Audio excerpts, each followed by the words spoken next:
Welcome to ABA on Tap, where our goal is to find the best recipe to brew the smoothest, coldest, and best tasting ABA around. I'm Dan Lowry with Mike Rubio, and join us on our journey as we look back into the ingredients to form the best concoction of ABA on tap. In this podcast, we will talk about the history of the ABA brew, how much to consume to achieve the optimum buzz while not getting too drunk, and the recommended pairings to bring to the table. So without further ado, sit back, relax, and always analyze responsibly.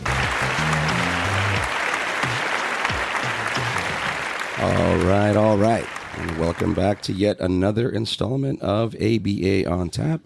I am your ever grateful co-host, Mike Rubio, along with Daniel Lowry. Mr. Dan, how are you? I'm great. I'm excited to be here. I know we were down to the wire on if we were going to record today, but we pulled it through at least so far, and you were able to retain a little bit of voice with your tea, and we're good to go. Well, so I'm glad you brought that up. I am certainly going to try to speak more succinctly, not my strong suit. But yep, the voice is a little down today. I've been working hard, and the voice has a little bit of a strain, but that's okay. On top of that, since you mentioned it, I also came into the studio to plug things in and had a broken cable. So yeah, it came down to the wire today. I'm glad we were able to make it work. We've got a super cool guest for you today who's going to talk a lot about preparing families and parents for services, something I don't think we talk about enough. But without further ado, let's talk to Amy Jacobs-Schroeder.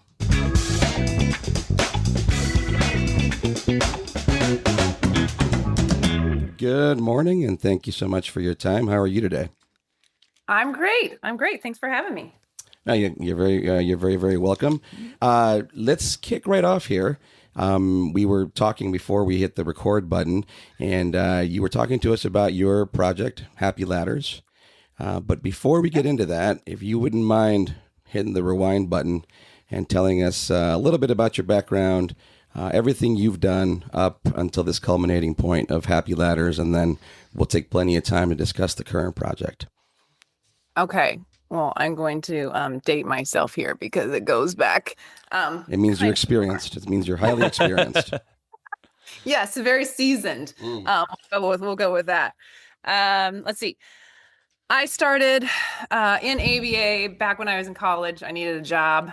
I found a job as a tutor. This was before RBTs, working at a school called the ABC School, which is based in Sacramento, and they still are around. And it was a specialized, what do they call it? NPS, non-public school. Yep. For children on the spectrum. And started there, really loved the work, decided to get my ABA certification through Sac State. So this was like back in the day where you had to go to class. There weren't online classes. So I actually sat in a desk. This is post. What was this? You said your ABA cert was, so at this time, was it the BCBA or what was the ABA certification you were pursuing at this time? Oh, see, I'm dating myself. Okay, so back before, I think you could even get before the BCBA. I don't know how this came up, but anyway, there was an ABA certificate that was available through my university, and it was like, I don't know, an extra 21 units that you had to do in ABA, and it was super niche-y. It was something that was offered through the psychology department at my university. The main reason it was even offered, I think, is because one of the founders of this ABC school where I worked also taught at the school. And so I think that's how it started. And so I got my certificate in ABA and later was able to get board certified as a BCABA. So I held the BCABA for years and years and years. Yep. Until it just got impossible to maintain, which you all may have seen some of that. But, at the time I was like a business owner, and you basically have to have like a caseload and a supervisor and all that to maintain a BCABA. Right.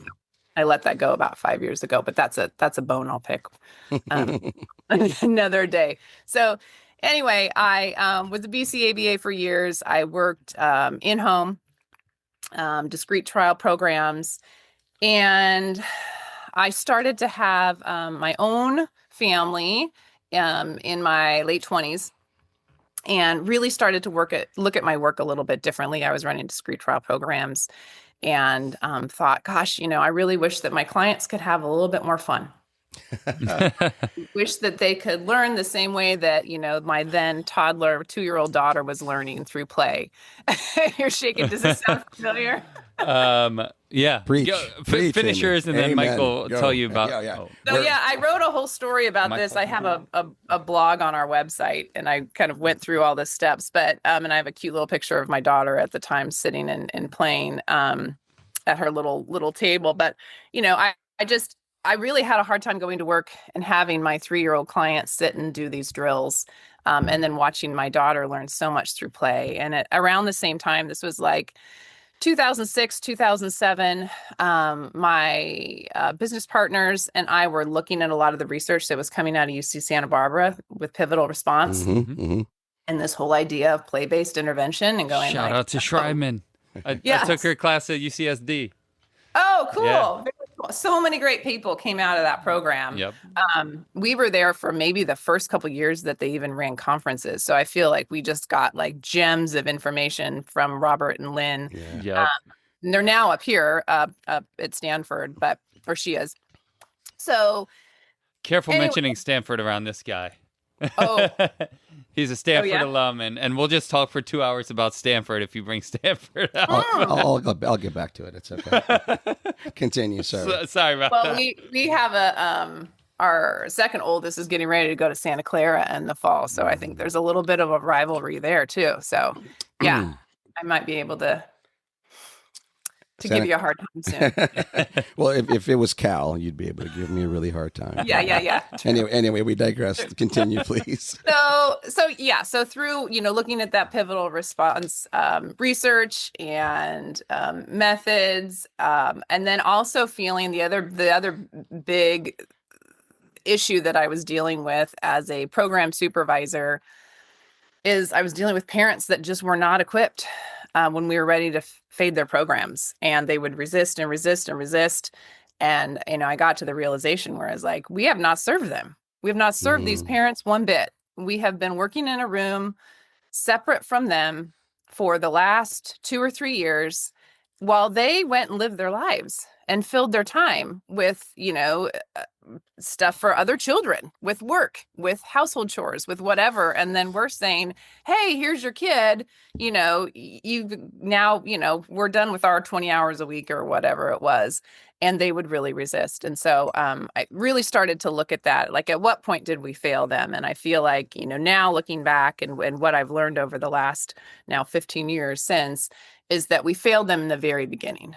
And I think, through Happy Ladders and through my work over the last 15 years have really looked to kind of fix that issue right at the get-go when we first walk in on that first, day of assessment. But anyway, so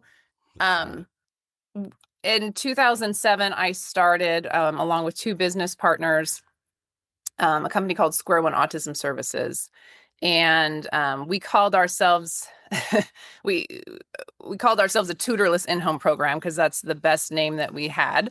Best way to explain what we were doing. We were the only vendor in Sacramento, and ironically, there were like maybe 12 vendors in Sacramento at the time.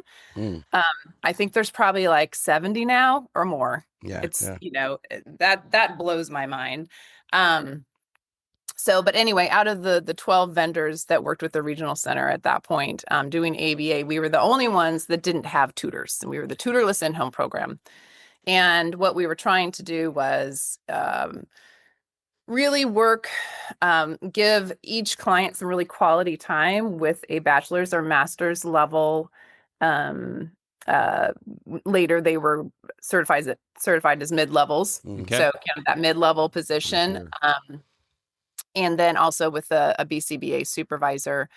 And then giving parents a lot of strategies and support and things that they can do throughout the week. And so we typically would go in and work with kids 4 to 6 hours a week, and then their parents were on their own the rest of the time. And it was a huge switch from what everyone else, I think, in the Sacramento area was doing at the time. And I remember going to these vendor meetings, which were small, and we had all worked together at like one point or the other. I'm sure you guys were in the field at this point where, you know, it was all a bit incestuous, and we had all kind of worked together or, you know, been supervised by this person or that person. So we all had to go to these vendor meetings every few months, and everyone was in the room. And I was still, you know, kind of on the younger end, more junior of that group. And I thought, man, they're just going to eat us alive. They're going to be like, what are you guys doing? How are you running these ABA programs without tutors? But they didn't. They left us alone. We kept doing what we were doing. And then when the insurance mandate came through, kind of, I can go into that later, but everything, you know, kind of changed there. Wow. That, so super interesting, just a bit of an aside, so you know where I'm coming from. At Stanford, I was a developmental psychology major, and I had a chance to do a practicum at this really cool place called Bing School, which you might be familiar with, and it's still their developmental lab. The Walter Mischel Marshmallow study occurred at this school. Albert Bandura's Bobo doll study occurred at this particular school. So I was basically a teacher, and it was a, you know, amazingly well put together nursery school program, and they would pull the children out to run these studies, you know, depending on their age or whatever. And during this time, this is now back in 95, 96, as you might recall, early in the 90s, Time Magazine had done their feature on the best school programs in the world, and they had ranked Reggio Emilia as number one. So I got really well versed in this, you know, Reggio Emilia child-directed, play-based approach to child development. And I loved it. I thought it was amazing. I thought it was, you know, mind-changing and revolutionary. And I got really good in this setting at working with the 4-5-year-old boys that run in these wolf packs and terrorize these dyads of girls, right? That's the way it looks. And for some reason, they would sit at my snack table, and I could entertain them and engage them. And colleagues there, you know, very respectfully, you need to turn this into something else. There are other kids out there that need your confidence and patience when they're rambunctious. So I did. I went over to this non-public school. It was a wraparound service with psychiatric treatment. So the family got services. The kids went to school on site. It was 24 hours a day that they could receive support. And it was a wonderful program. But the moment I stepped in there my first day, there was this stark contrast in the environment. I came from this idyllic center that was built for kids into this barren, very surgical, nothing on the walls because these kids had behavior issues. And it was just such a stark contrast for me that, you know, this is now 1998. Ever since then, it's been my plight, you know, my objective to try and bridge that gap and actually close that gap as much as possible, especially with early childhood intervention. I think that sometimes we can get a little overly specialized, and it goes a little too far from what should just be, you know, play and exploration through play. So that's where we're coming from. So it's very exciting to connect with you and be able to speak with you about your ideas. I'm sure we're going to be learning a lot from you today. So thank you. That has been your plight, for the last 30 years, but definitely since we moved to the previous company. So the last 10 years, because we worked more as peers than supervisor, supervisee. I know that has been your goal to try to make ABA, or at least your application of ABA, looks much less sterile and therapeutic and more just generalized. I'd like to say that we combine ABA with best practices in early childhood education. And I think that's the best way to describe what I'm trying to do. And Dan's correct. About 10 years ago, during one of the outfits that was bought and sold way back in the happy days, we vendored to the Regional Center for Early Start Services. And it became very clear that I could lead this objective now. And I posed the question to our staff. I said, hey, we use ABA to do autism intervention, right? So with insurances, if a child doesn't have this F84.0, we don't get reimbursed for our services. Now, these early start kiddos we're about to work with, what's their diagnosis? And well, they don't have one. Mm-hmm. Okay, so does that provide us an ethical quandary to consider at least just a little bit? Are we going to keep doing the same thing we always do? Or is this an impetus for us to do something a little bit differently? And that's where the idea came and saying, this could be child directed, it can be play based. You build the rapport, you build that notion of sustained attention, and then you can do all sorts of adult directed stuff. You can do all sorts of structured learning. This idea that we had structured versus unstructured, and everybody saw this unstructured approach as sort of willy-nilly permissive. They can do whatever they want. And it's like, no, it's not like that at all. In fact, it's actually a little bit harder, and you have to pay a little bit more attention because you have to read the room, you have to read the audience, and you have to turn just about anything reasonable into your program objective if you're good at it. So, no, we definitely saw that. When we switched, like I said, so when I started Square One, we switched, my business partners and I, from this highly structured binders, discrete trial, program where everything was planned and every minute was scheduled, to we went to shorter shifts. So we went to like hour and a half, 2 hour long shifts of really a lot of, I don't even want to call it free form because it wasn't free form, but and we did it ourselves in the beginning. So, I was my first consultant because I thought, okay, we got to see if this is even possible, right? Yeah. And we, went into clients' homes with our bags of toys. We really condensed down how many goals each client had and realized that there was a lot of work to do just within each goal. You didn't need 15, 20 goals. You really just needed like 3 or 4 that could expand if the child was ready throughout that reporting period, right? And so we were, I was very familiar. I knew those child's goals. I wrote those goals. I knew what they were. I didn't need to revisit them every session. I went in with toys that I thought I could work on those goals that child was going to show interest in. And then the sessions just took shape. I mean, literally, we would start our session by, we had these huge bags that we would take, and we all had just trunks full of toys and games, and books, and my kids were always like, what is all this stuff in the car? Why don't we get to play with this? But because you won't put it back, and then I'll get to my session and I won't have it. That's why. Exactly. Or I would steal their stuff, and they'd look in the back and be like, where's my game here? So, but we would just take in these big bags of toys and sit on the floor and wait for kids to pull out one toy that we thought, maybe they're going to show interest in this today. And once they approached us, bam, we had a lesson, and we could start pulling out whatever, whatever that skill was that we were working on at that period. And so that's kind of where, this all came from. We were kind of doing this on our own. Like I said, we had the pivotal response stuff to lean into. But a lot of it was just kind of like sink or swim. But once we got kids interested, once they got interested in that activity, then the sky's the limit. Right. You can do so much. And so that business, I was in for, I think 15 years, and then decided to exit after right about halfway through COVID.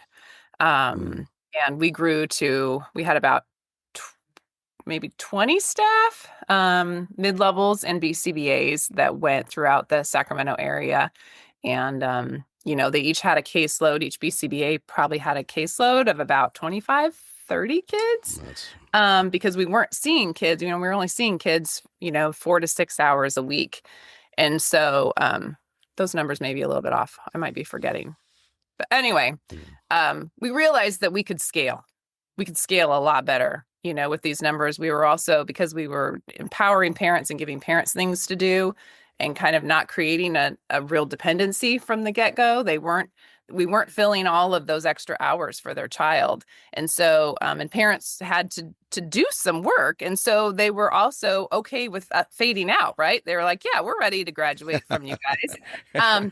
Kids were making a lot of progress. And so we didn't keep, kids as long. I think we kept them about, on average, like 14 to 18 months.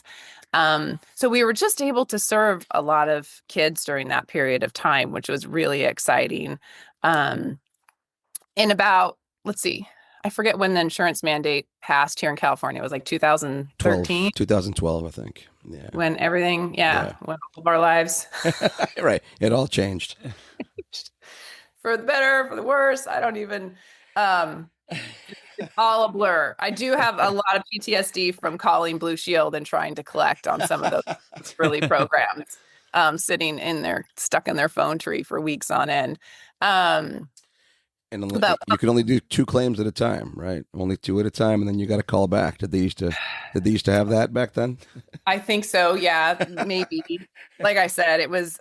Yeah. You've put it. I won't remind you. You can put it aside. You can forget it. Leave it way back. Archived a lot of that. Yeah, those were rough days, but so we quickly figured out that we wanted to work with Kaiser.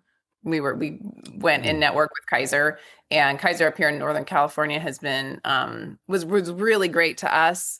And they've created a provider network, which is now they've had a few different names, but is now Catalyte. Oh, okay. Yeah.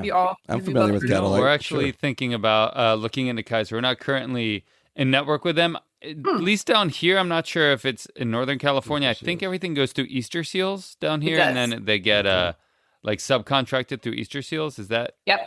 Easter Seals manages the provider network for Kaiser down there. Ah, okay.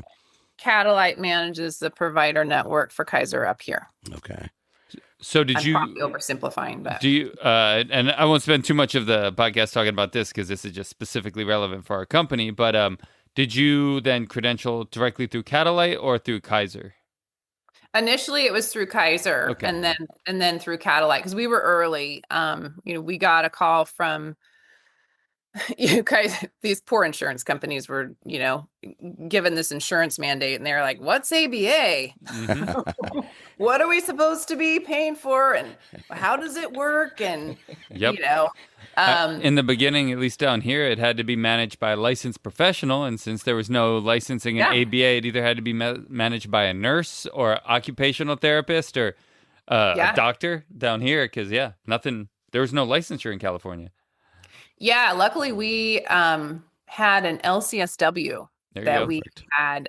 We shared an office with, and we were friends with, and like perfect. So that worked out okay, but so we started working with Kaiser, and then they created what was then called the BHPN, and then is now called Catalyte. And so Catalyte, through those first couple years, they were creating their provider network, and they had quite a few providers between the Sacramento and Bay Area, and they started to look at, and I think that they're still probably one of the only health insurance providers doing this, but they're looking at outcome data.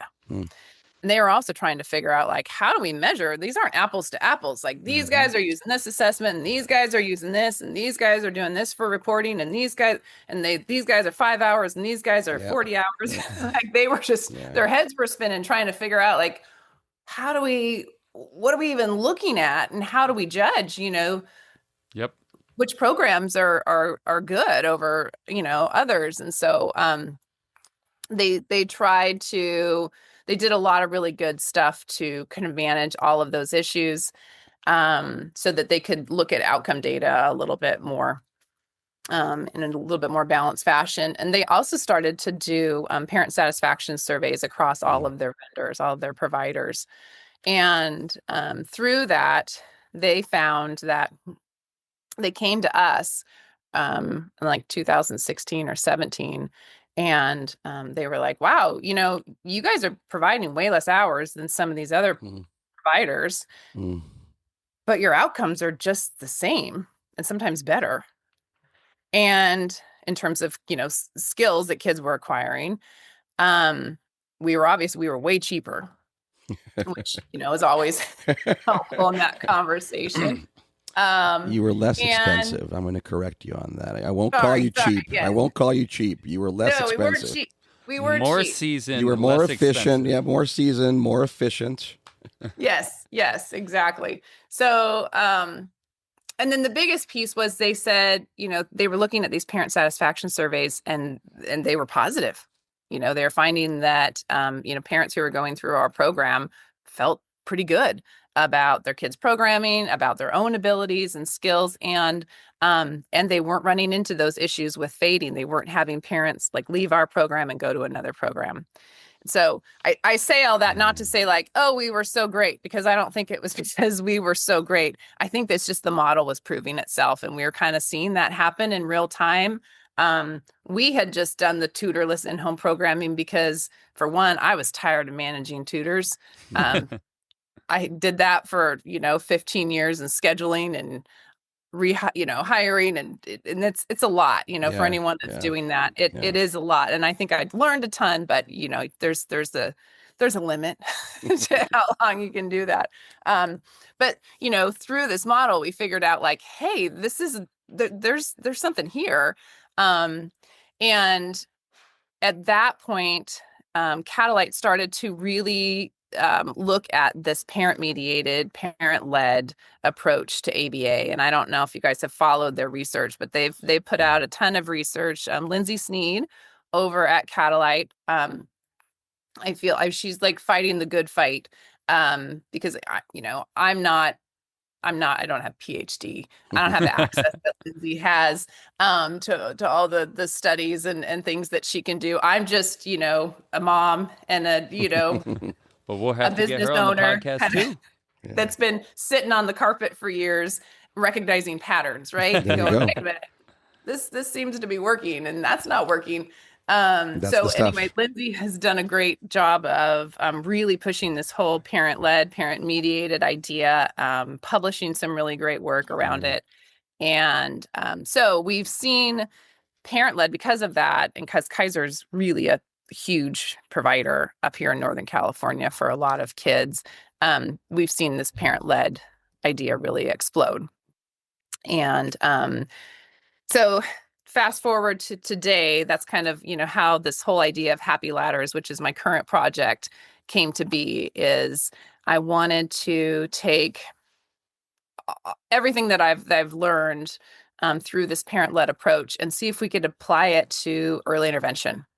And we are working with kids within the California State Regional Center programs. And so there's 21 regional centers in the state of California, and they each manage for the 0 to 3 or 0 to 5. It's different for each regional center. Manage all the early interventions. So the developmental therapy, speech therapy, occupational therapy that a child may need. And they also often provide for what they call as needed ABA. So it's for kids that are kind of identified as probably having an autism diagnosis, but not yet diagnosed, or recently diagnosed and maybe waiting for insurance funded ABA services. They can get that support through their regional center. And that's where Happy Ladders comes in, as we've created this app where parents can get on, and we have developmental skill assessments that then tie to activities parents can do at home, kind of in their own time, to address their child's developmental needs. We've seen some amazing progress. The app's been live for about 2 years now. And we've had some kids just graduate that were working with us for close to a year or a little bit longer, that are going into preschool. And these parents, just the evolution of these parents and kind of what they've learned over the course of that time is really cool too.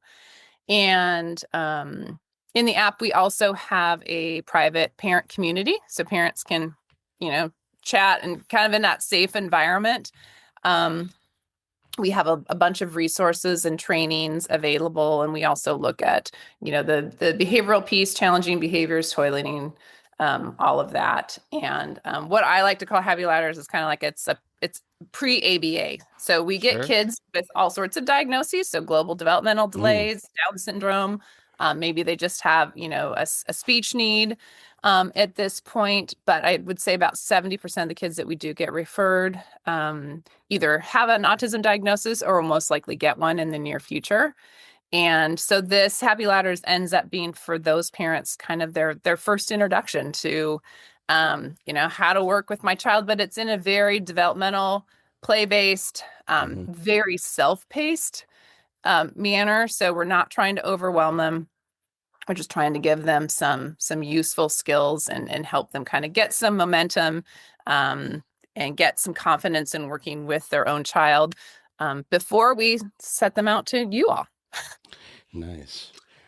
Well, you've given us a lot to unpack there. Mr. Dan, you got some stuff, Sure. stuff for us? Let's see. I'm trying to think if we should go back to what she said earlier. Let's talk about the Happy Ladders parenting piece first, since that's the last thing that you talked about. About, I don't know, maybe 10 years ago at our previous company, we started with the parent groups. And this is kind of right along the lines of what you were talking about, is that ABA historically, right? Like even back from the DTT days, it was like you go in this room and you can't have the parent in there because they're going to be distracting the child, and you have to teach the skills, right? So it kind of separated the parent and the child. And it's funny because you go back even farther to the Lovas study that everybody references when they want to justify their need for 25 to 40 hours a week. They justify study that happened 40 years ago. But everybody just conveniently forgets a very out. different set of kids. Yeah. that the comprehensive, that's not the word, the intensive group also involved parent training, which it's just like, no, they just had a lot of hours. Yeah, but they also had parent training.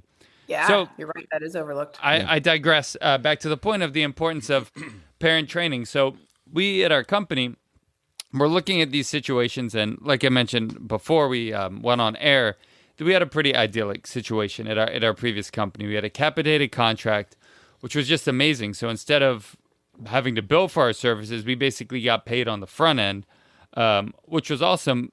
But it made it so we didn't have to scrounge for hours and hours and hours, and we were also able to do admin time and paid admin time, and that was actually used pretty productively. And we were able to hypothesize things and talk with teammates. And one of the things that came up, 10 years ago, was this idea of parent involvement. It was always talked about, but it was never really focused on. And we would notice we'd run these social groups, and then the parents would just be sitting out in the waiting room. Can they be involved because of HIPAA, because they're seeing active treatment? Or we'd go to some home sessions, and sometimes parents would be very actively involved, and other times they wouldn't be. And we were like, we got to get these parents together and talking about it and learning from each other. Because number one, I'm not a parent, so I don't understand what it's like to be a parent. And we've always had the mantra ABA from the lab to the living room. So it's obviously from Skinnerian labs and even Lovas. Taking something from the lab is going to work totally different in your house with grandma there and sister running in and out and somebody late for swim practice and you got to go pick them up. So we were like, let's try to get all of these parents involved and help them become the participant of the treatment to some extent. Because at the end of the day, they're the ones that are going to be either exemplifying our services or detracting and undoing everything that we just taught. So we did that, about 10 years ago, and that really took off. And my goals kind of changed, and honestly, it sounds kind of cliche, but we learned as much, I think, from them as they did from us, and our services changed so drastically over our time learning from them. But just the value of hearing it from another parent, I think was so, a lot of these parents just feel so isolated, and maybe their other friend that has a 3-year-old kid who doesn't have some of these behavioral challenges. They're out playing soccer and they're going all these places. And this parent, if they take their kid out anywhere, is having meltdowns and running across the street.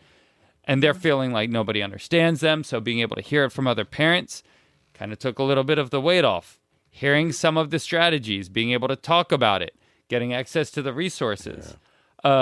These things, those were kind of our 3 pillars of the parent group.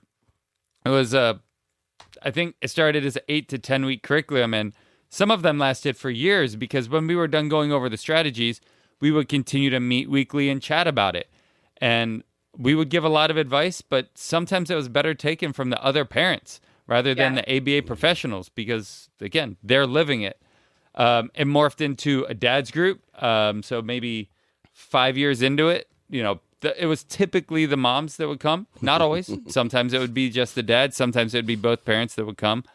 But probably 70% of them would be just the mom. And they were like, my husband won't listen to me. I tell him everything that you tell me in parent group, but he won't listen. So we started a dad's group, and that was amazing to kind of get that different perspective. Oh, yeah. Because it's interesting because just because they're not necessarily physically present doesn't mean that they don't care. They're out, potentially supporting for the therapies and things like that, and expected to come home and somehow know the strategies that were taught at home when they weren't there.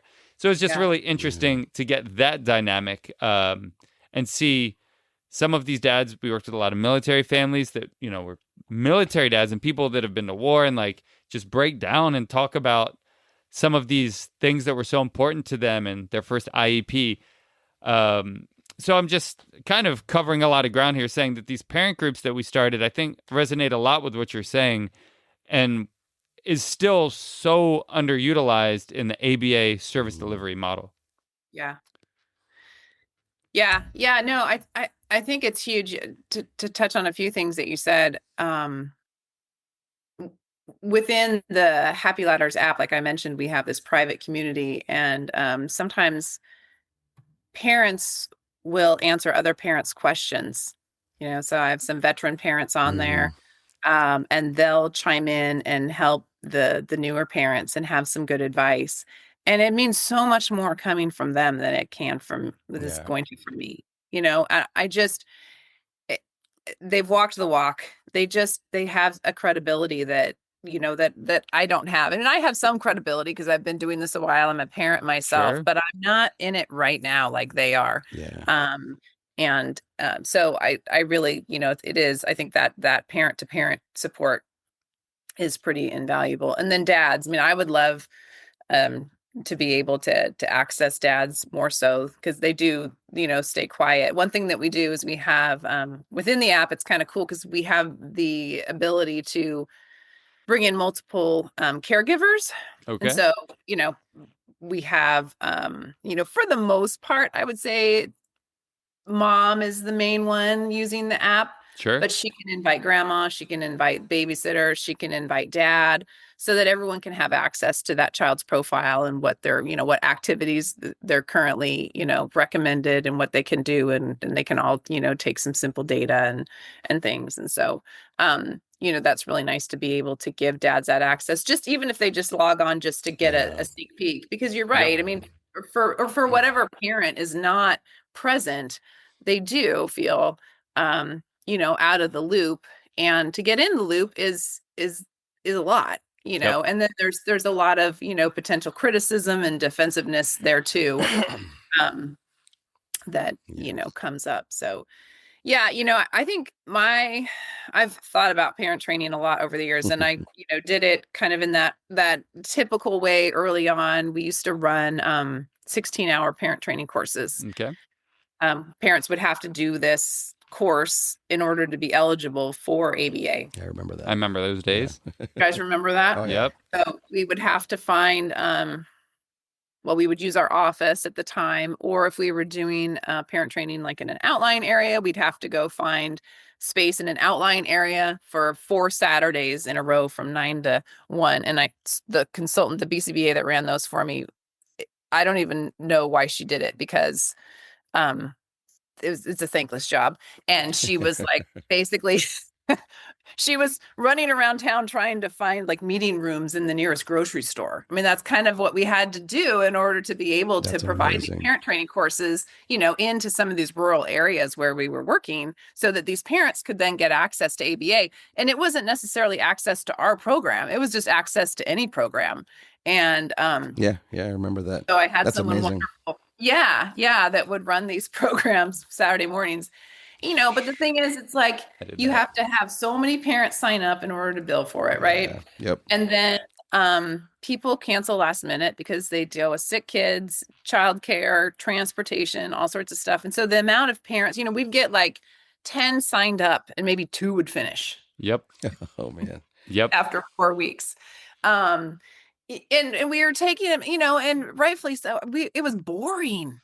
Yeah. I mean, we were just like, and we were just giving them the curriculum that we were supposed to, right? Which is like, basic ABA principles and principles of reinforcement and shaping and fading, and all those things are great. Like I live and breathe all of those ABA principles, but I do it through my everyday life, which is a lot more exciting and interesting than in a binder. It just seems like such a gap between those terms and a parent sitting in a meeting room in a grocery store who's there to try to get these services, and it just seems so esoteric. It just seems so hard to reach. But to your point, we all love it. We know it works. And then to the greater conversation we're having is how to make that accessible to parents, how to make it interesting, how to make it practical.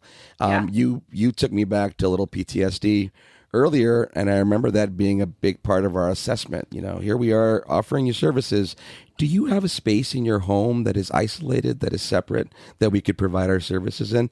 I cringe saying that, even just now, hypothetically speaking. It's like, oh man, we were so wrong. We were so well intended.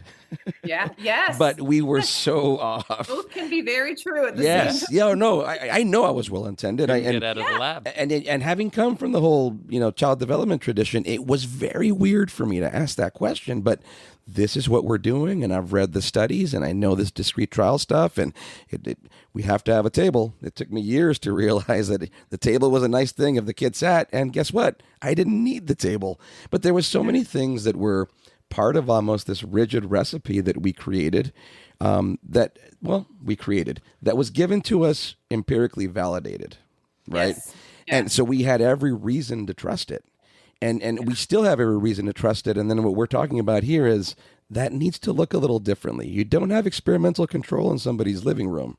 So you're going to have to lean on the fact that these things worked under experimental control, and then your margin of error is going to be a little wider.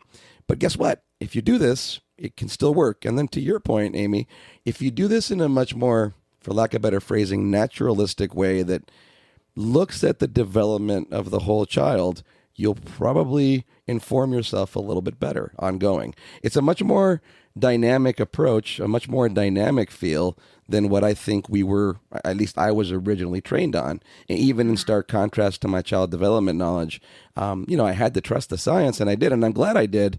And I'm also very glad for all the evolutions and transformations that I've undergone, in my career, thanks to mentors and, good people that I get to talk to and learn from.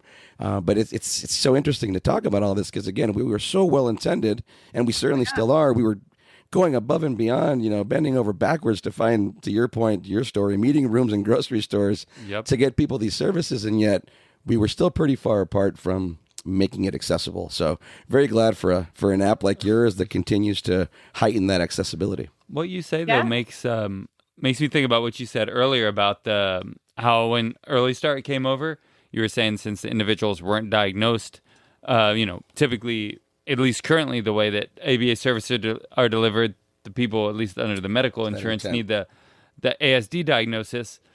But I mean, there was never really that correlation, right, between ABA and ASD. There was never like, oh, ABA is better for ASD or worse. It's just, it happened to be the one entity that was used for ASD. Like you can use ABA just as well for somebody without ASD as you could with ASD. Right. Yeah. But it's interesting thinking about it because if you think about, like, especially when you get into the templated materials or things like that, like, oh, it's going to be real visual heavy. You're going to use a lot of routines. You're going to use these things. These aren't necessarily ABA strategies. These are straight out of the ASD curriculum. So made me think about, like, when you initially said that, I'm like, why does it matter if they have a diagnosis or not? Yeah. It really shouldn't matter. But in the actuality of how it's implemented, it really does, because so many of our templated curriculums are devised from the ASD piece. Well, Amy, you can probably speak to that a little bit. And I kind of use that phrasing. We can become overly specialized. You keep using the word, in my opinion, developmental. Explain that to us a little bit in terms of how you see it. So you're kind of using developmental as a sort of wider whole child framework that can be used here. And then, I make the joke sometimes, will we ever have Velcro-less ABA? And this is sort of a jab at, the nice laminated 1x1 icons that can be very, very common in our programming. Myers-Briggs, And I'm not trying to be super critical of that as much as I'm saying that seems to be sort of our niche. Like, are you questioning hard on the card? Yes, I am. You don't need Velcro. But anyway, if you do, it has to be hard on the card. The point being, there's these things that you commonly have to have visual schedules. And again, I'm not letting criticism as much as we've created these specialized materials for these specialized services. I get the feeling sometimes we go too far in that direction. I get the feeling pulling in the other direction and saying, can we have a more general developmental framework? I threw a lot at you there. Can you speak to that? Yeah, well, I think the best way to answer that question might just be to tell you, kind of give you a snapshot of what our program looks like being implemented, right? And I don't see it. So that's the craziest part, is I don't go in and see it. I don't go into these people's homes. They work through the app. I see I see the outcome kind of on the back end. Yeah. And we do have virtual support available to parents as well. So I do talk with some of them when they do have questions and things. We have like an onboarding meeting initially. But, and Happy Ladders isn't, like I said, I call it, kind of like a pre-ABA program, but it's not a true ABA program. But the way that these programs, these activities that we recommend are getting implemented are just in people's living rooms, kind of in the time that parents have. There's no, special tools. There aren't any binders. They aren't taking any crazy data. I learned early on that if there's one consultant working with a child, you don't necessarily need to take data on every single trial because the consultant's there for it. You're not communicating it to anyone else. You do need to test it. I got reported to the board for that by a new BCBA. We said the same thing. He was so appalled that we said you don't have to take data on every single trial. He reported me to the board. Yeah. Yeah. I mean, they didn't care, but separate story. But yeah, watching our previous when I ran Square One, we would hire consultants that came out of a more discrete trial structured ABA environment and put them in ours, and they were often really uncomfortable for like the first 3 months because they're like, I don't have, where do I write it down? Where do I record? What am I? And then after the first 3 months, we talked to them. They're like, "This is the best thing ever." Right. I mean, they were just like, they felt like they could do their jobs. They could make changes on the fly. They didn't have to make a recommendation and then have a meeting and then change the paperwork and then get, they could just go, well, this lesson isn't quite driving the way I want it to meet this goal. So I'm just going to change it. And they did. And that to me was like, well, that's being truly a BCBA, is identifying what's happening, what's working, what's not, and what you can do to tweak that and using your ABA skills to do that. And so you're right. I think there's a lot of kind of ASD and autism therapy that we've infused into ABA. When you pull all that out, I mean, ABA is still great. ABA, as far as like you guys mentioned the critics earlier, ABA really isn't the problem. ABA works on all of us. I use it on myself. I use it on, my own family. It's just how I think, it's how I frame a lot of my own goals and chores and all sorts of stuff. But anyway, so getting back to, kind of if you distill down, how do you teach a skill to a child, and how do you show that you've taught that skill? Well, you practice it. You need a framework, right? You need a reinforcer. We need some way to reinforce that skill so that they continue to do it. Our parents kind of through the course of working on the activities start to understand this whole idea of shaping and fading, expecting a little bit more, giving a little bit less help over time. But in the end, they're the ones that say whether or not their child can do this skill. Can he stack 5 blocks? Well, yes, he can. Okay. I don't need. Yeah, that's always been the stacks or days and days of data to prove that you've done that. He can stack 5 blocks. And what we found too is that parents are really they do not give their kids more credit than is due. They don't, if anything, I feel like when our parents go in and do the assessments when they first sign up for Happy Ladders, they underestimate what their kids can do. And in a way, I think that that's a feature, not a bug, because what happens is those first couple activities that they get in the app are easy. And so they get to understand the format and get to check off and say, oh, that's mastered, that's mastered. They get some early momentum, which we all know is super helpful. Yeah. But parents don't overestimate what their kids can do generally. They generally underestimate. So they're pretty good critics. For sure.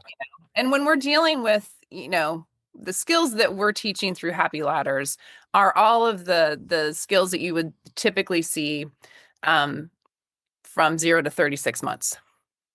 And we're just teaching them. So it's not like there's anything, it's pretty black and white, as far as like, can they do it or not?